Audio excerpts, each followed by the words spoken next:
Hi, everyone. It's Dr. Holloman. This is probably my favorite PowerPoint presentation on how to effectively tell your professional narrative because I'm going to talk about grammar, the psychology of punctuation. I promise you, you will not be bored. You will love it. It moves very quickly. And I'm going to show you some great student examples and some good stories of how students use their narrative in a professional setting. So first off, as you think about telling your story, let's get started with just this idea of what we talked about in the last paragraph, in the last presentation. You need to have a setting. We're going to talk about that. You need unique characters that I can see, that I can really picture in my mind. You need a problem or a sense of mystery, an unanswered question, something that's driving the narrative, a promise of transformation, and then you're going to show us some real transformation. And then that delayed revelation, meaning you're going to end this narrative with a real sense of significance, how you've changed, how you want the reader to change, which is really exciting. But I want you to think about the power of images. A narrative is an image-driven kind of writing because that's what the brain attaches to. That's what the listener or the reader gets really excited about. So say, for example, you want to begin your narrative and you want everyone to know it was cold. Now, the reason why I care so much about the weak verbs is if you have a weak verb, am, is, are, was, were, has, have, had, do, does, did, can, seems, appears, exists. If you have that, it means that you are telling, not showing. You maybe remember that from third grade when your teacher said, remember, show, don't tell. Well, how do you show and not tell? Well, you get some strong verbs in there and you think about images, even at the level of the verb. So this student revised it to, my soup froze on the windowsill and I could see my breath in the kitchen. You know what? This writer has made the reader feel smart because the reader feels like, oh, it's cold. David Foster Wallace famously said, I don't write so I feel smart. I write so the reader feels smart. You don't want to tell, you want to show so the reader feels engaged. Here's another one. Say you're sitting at the table. This is at least a stronger verb. I sat at the table. That's where you are. That's your setting. But look at the difference in providing a lot for the reader to see and experience. I held my buttermilk in the martini glass garnished with cornbread and straightened my fruit of the loom t-shirt. You've told me so much in one sentence about that character. You've told me everything I need to know. They wear the fruit of the loom, they like, buttermilk in the martini glass. Think about all that you can do to really transport your listener or your reader. Now here's an example of the delayed revelation. This story taught me patience and forgiveness. Well, I really need an image there. Remember the power of images. I would have never guessed what a single encounter would teach me. I wrote in my purple journal the lesson I would recall for years as I led my ordinary college life, riding the bus, eating in the dining hall, and going to class. Well, guess what? You've captured me. What did you write in that journal? What was that lesson? And then you can go on and give us maybe that sentence where you tell us, but give us the image to draw, situate us with that strong image.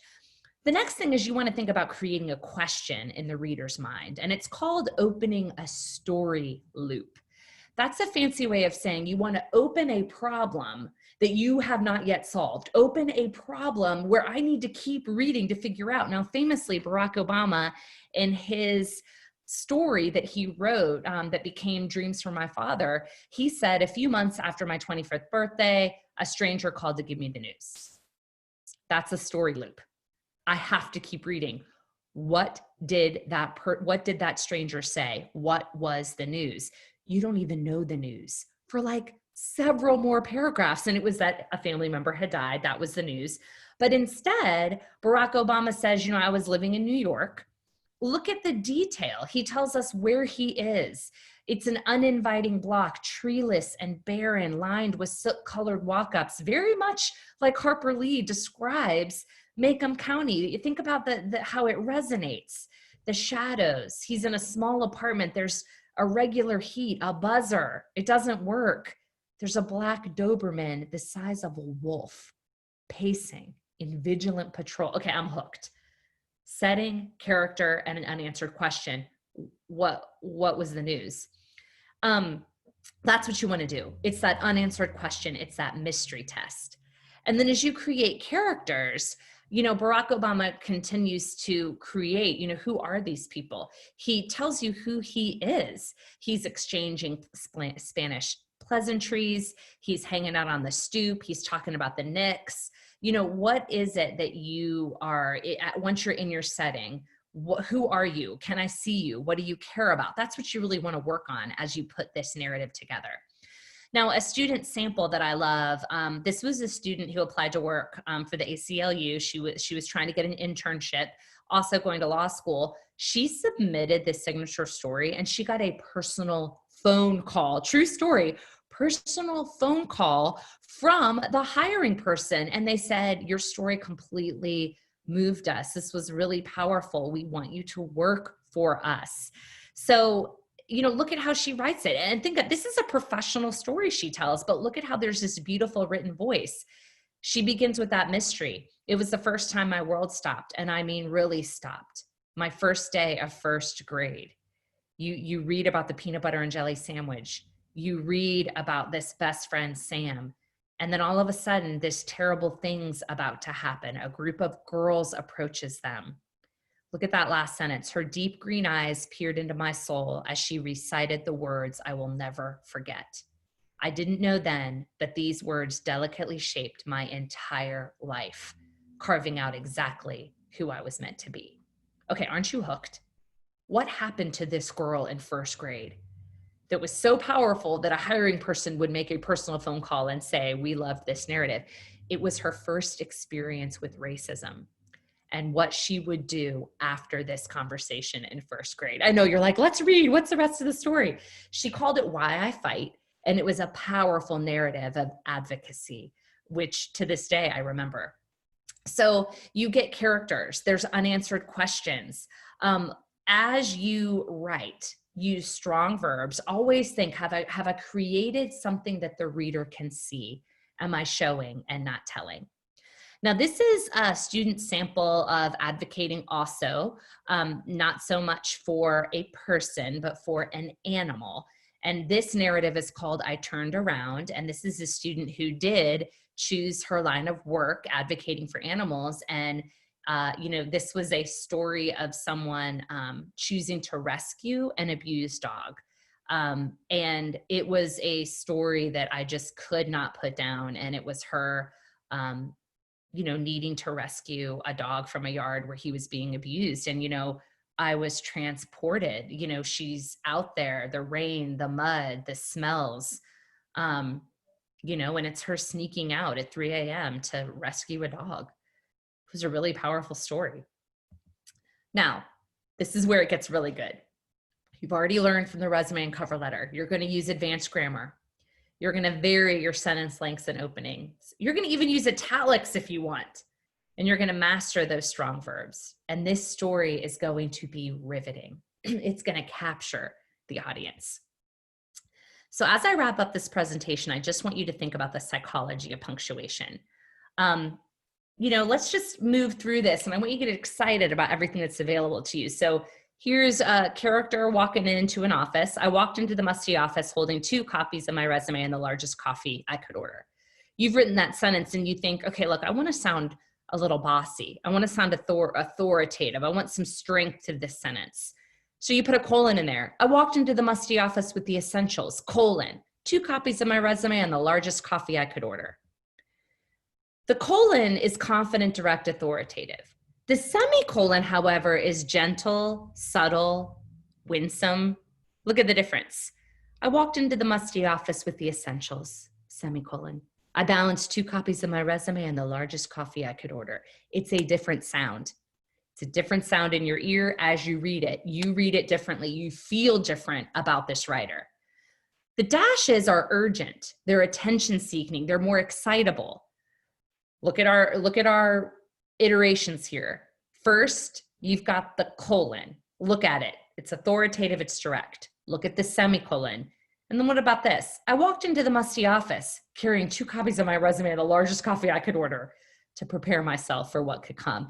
It's different. It alerts you differently, and it's very subtle. That's the secret of great writing. If you're reading something and you're like, oh, I love this writer, I'm really connected to this person, what are they doing? It is not magic.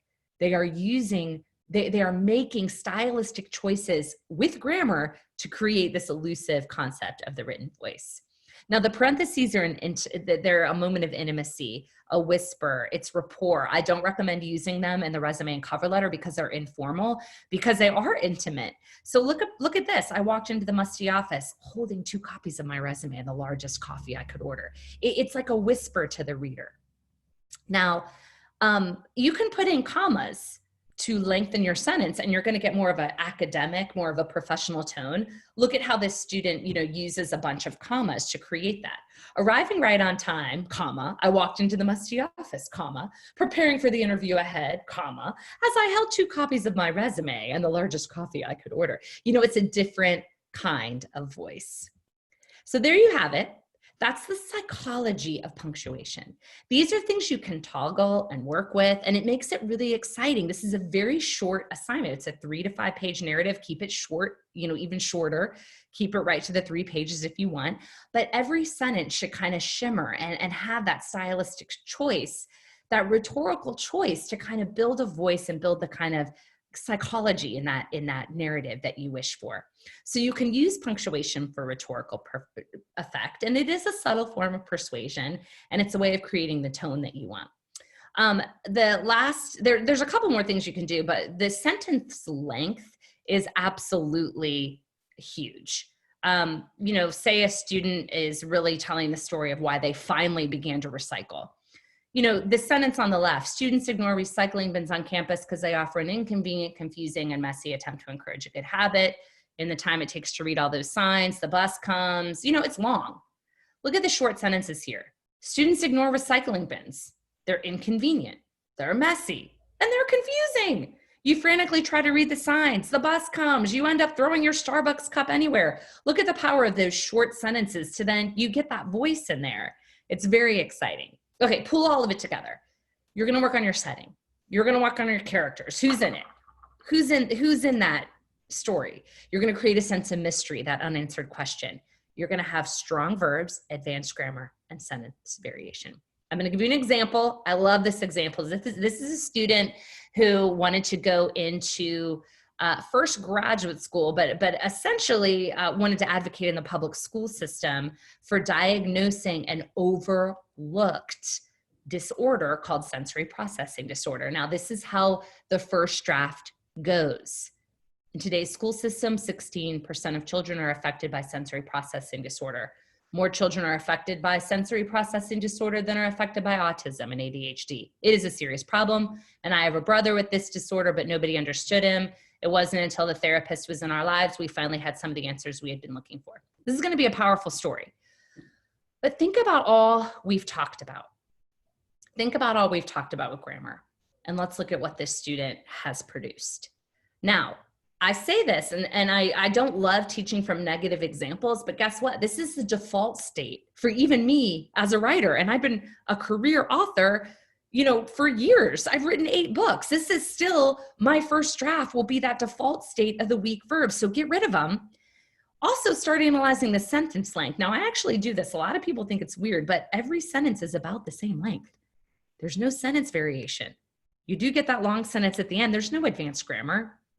Minimal pathos. I don't really feel a lot. I am kind of interested in the logos appeal of, okay, well, there's some evidence that nobody's diagnosing sensory processing disorder. There's also a statistic. I like that.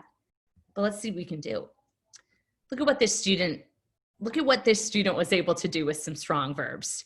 You get sentence variation, you get italics, you get all of them. And let me read this to you. In today's school system, sensory processing disorder affects 16% of children, more than those diagnosed with autism and ADHD combined. This problem demands our attention, yet few believe in its seriousness. How do I know? Because sensory processing disorder destroyed. Look at that verb, that emotional verb, my brother's chances of success. He nearly failed every class in school. I also understand, as so many parents now also know, that the doctor never tested him for a disability until 8th grade. Okay, now look at the pathos here. Remember, I want a setting. I want characters. I want to see stuff. Picture him in the far back corner of the musty schoolroom, pulling on his ears, twisting his black hair to soothe his scattered mind. Now imagine a different child. Imagine a child with an in-classroom occupational therapist trained in sensory integration who helped my brother learn. Imagine a child at peace. Now, that technique is called repeated first words. That's in How to Write with Flair. It's something that you're going to learn throughout this course. Doctors and schools must stop ignoring this problem for 2 reasons. Students suffer and teachers misunderstand. Well, guess what? I'm captured. I see this boy in the musty schoolroom. I'm upset that the doctor didn't diagnose. I got to know what happened. What happened to him? And also there's a voice there. I feel connected to this writer. Now, look at the power of the verb. Look at this. I see these verbs. They're affecting me. Destroy, demands, pulling, twisting, misunderstand, ignore. Okay, there's some power there. But guess what? This is what we had to start. You can always diagnose the power of your writing by where the verbs are and what they're doing. Now, note the varied sentences here. You've got a lot available to you with the psychology of punctuation and the power of writing with flair, but you want it to look in the I varied. So in my I, it becomes a work of art. I've got the parentheses. I've got that short 3 to 5 word sentence. I've got a question there. I've got that long sentence with the semicolon. And then I've got those dashes. And then again, I've got that long sentence with another short sentence. It's beautiful. That's how I really hope your writing becomes as you work with your instructor and you're in your discussion sections and you're working on your writing. Just think in those discussion, whenever there's a chance to share your writing, always be working and dialoguing back with students. And whenever you write, just think, how can I do these things, the varied sentence patterns, that advanced grammar and those strong verbs. Now, why? Who cares? Why would I, as a course developer, devote myself? Literally, I stay up at night thinking of the psychology of punctuation. I don't know. It's just how I'm made. I got to be me. Who cares? Well, voice represents something authentic, okay? It connects the reader to a real person. And just like you were taught with resume and cover letter, that professional packet, when we connect to a real person, it makes us hard to resist you. We're with you. There's rapport there. I'm willing to learn from you. I'm willing to read and listen to what you have to say. So that is just a really exciting presentation for me because it's something that I work on every day, how to do those things. Really whenever I'm writing, I think, how can I use a narrative here? Even if it's an argumentative, research-based article where people are inviting me to freelance or to do anything where I'm advocating for an idea, I think to myself, what story can I tell that will elevate my outcomes? And I do exactly the process that we work through in this presentation. So best of luck as you start using that advanced grammar, the strong verbs, and the varied sentence patterns. Don't forget the power of the italics and the parentheses, a little bit of intimacy with the reader there. Anyway, good luck and enjoy the writing.